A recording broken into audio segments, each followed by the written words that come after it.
foi morta aos 6 anos e uma câmera de segurança, segundo a polícia, vai ser fundamental para acabar com o futuro de Leonildo.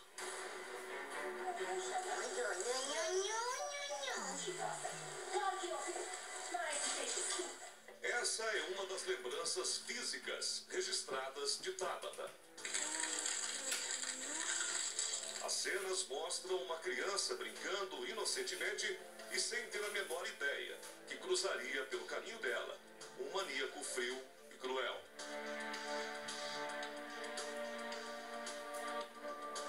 O crime cercado de crueldade teria sido praticado por esse homem, Eduardo Leonildo da Silva, hoje com 34 anos, segundo a polícia, abusou sexualmente da criança e a matou. Esse cara realmente é um monstro, né? Porque matar essa menininha de 6 anos, então tá para nós caso concluído. Eduardo não somente abusou e matou a criança. Depois de cometer o crime, ele precisava esconder o corpo. O criminoso escolheu uma área rural para fazer isso. Local isolado, o cadáver estava enterrado de cabeça para baixo. Encontrado e desenterrado, descobriu-se que as mãos da menina estavam amarradas. Foi o próprio suspeito que indicou o local exato à polícia. Ninguém ouviu e viu nada. As únicas testemunhas eram algumas imagens que o colocavam no caminho de Tabata. Para chegar ao autor, a polícia investigou o caso por 2 dias e, com auxílio de câmeras de vigilância, identificaram Eduardo. Nessa cena, aparecem a vítima e o irmão mais velho que, naquela manhã, como em outras, a levou ao colégio. Ele a teria deixado muito próximo à escola, mas Tabata não assistiu às aulas naquele dia. A partir daí, o curso natural da história dela seria alterado. Tabata Crespilho da Rosa, na época com 6 anos, não teria a chance de crescer ao lado da família. O desespero da família começou a partir do momento em que Tabata não voltou para casa depois das aulas. Foi uma coleguinha dela que alertou a mãe. Elas sempre voltavam juntas, mas a vizinha disse que Tabata não apareceu para estudar na manhã daquele dia 26 de setembro. Uma outra imagem colhida pela polícia mostrava Tabata indo em direção a um veículo. Esse foi definitivamente o último registro dela com vida. Com as características do automóvel, policiais chegaram em Eduardo e ele foi preso. O áudio a seguir foi extraído de um dos depoimentos dele. Ele confessa o crime e detalha o ato brutal e covarde. Os relatos mostram a frieza dele ao contar, com aparente naturalidade, como matou e escondeu o corpo. Se amarrou, ela e a carregou para dentro do buraco. É isso, senhor? Como é que você tirou a pessoa do carro? Onde você usou as mãos e coloquei no chão. No chão eu amarrei as pernas, as mãos, puxei ele para dentro. Pegou, levou assim. Nossa, peguei pela corda assim, pegou assim. Puxou pela corda, como se fosse uma bolsa. Não, com as mãos, né? A mão dela assim, junto na mão, assim, peguei e fez assim, junto com a corda. Isso. E a mão por baixo. Foi uma sacola grande. Sim. Eu peguei por lá, peguei e fui embora. Eduardo estava detido e a notícia se espalhou rapidamente. A prisão do principal suspeito causou alvoroço. Uma cidade totalmente enfurecida.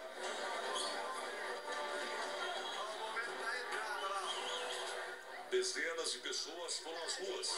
Em frente à delegacia, a multidão queria fazer justiça. Carros foram tombados e queimados e o prédio da DP depredado.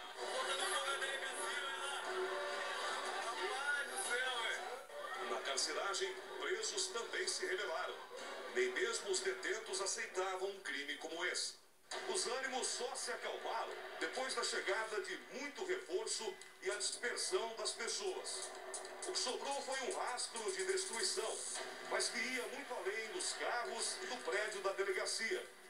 A destruição maior foi causada pelo agora então acusado. As entrevistas que vamos acompanhar a seguir são dos pais de Tabata na época do crime. São relatos de dor e de indignação. É minha única bebê. É minha única bebê. Uma menina meiga, né? Só gostava de brincar, alegre. Eu sei que ela chamou eu, que ela tava com medo. Eu sei. Isso que me deixa triste. O crime aconteceu em 2017 em Umuarama, no noroeste do estado. E Eduardo foi transferido por questão de segurança a Curitiba, a capital. Lá ele aguarda o julgamento que deve acontecer no próximo Cascavel, no oeste do Paraná, a pedido da defesa do réu. A advogada, que trabalhará como assistente de acusação, está empenhada para que ele receba máxima condenação. Ele responde por homicídio qualificado, com 2 qualificadoras, a qualificadora da asfixia, do meio cruel, estupro de vulnerável e ocultação de cadáver, né? A assistência de acusação, assim como o Ministério Público, espera que a sociedade realmente julgue de uma forma a trazer aí, conforto para essa família que há tantos anos espera justiça, né? E que ele pegue a pena máxima possível nesse momento. Um homem à margem da lei. Um criminoso contumaz. Em 2008, Eduardo foi condenado por estupro. E em 2012, 4 anos depois, preso por assassinato de uma adolescente. Em liberdade, mesmo com esse histórico, 5 anos mais tarde, Tabata foi a última vítima a ser violentamente morta. Eduardo também é investigado em um outro caso de abuso sexual contra criança. Assustador, não? Mas é real. Um inquérito policial, onde há inclusive o reconhecimento da vítima, foi finalizado recentemente. Uma menina que na época tinha 9 anos também se diz abusada por ele. O crime teria acontecido 20 dias antes da morte de Tabata, também em Umuarama. O modus operandi do Eduardo Leonildo sempre foi o mesmo. Então essa menina, ela tinha saído da sua residência, estava indo para a escola, e ele abordou essa menina e acabou estuprando, né, essa menina aos 9 anos de idade, e levando inclusive para o mesmo local, para as mediações do local onde ele acabou ocultando o cadáver da Tabata. Nós vamos conversar agora com a mãe da Tabata, para saber como tem sido esses dias desde o crime. Fernanda, como tem sido para você quase 3 anos depois da morte da sua filha? Era uma mistura de tristeza, de angústia, de nervoso, de tudo. Gente, eu ficava pensando, eu falei, meu Deus, o que aconteceu? O julgamento dele, Fernanda, deve ser em Cascavel, não é? Você pretende acompanhar esse julgamento? Eu pretendo, sim.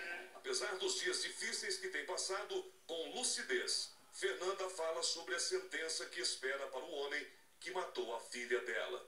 Que ele não saia mais. Não era uma filha, era uma companheira. Era minha única filha. Minha boneca.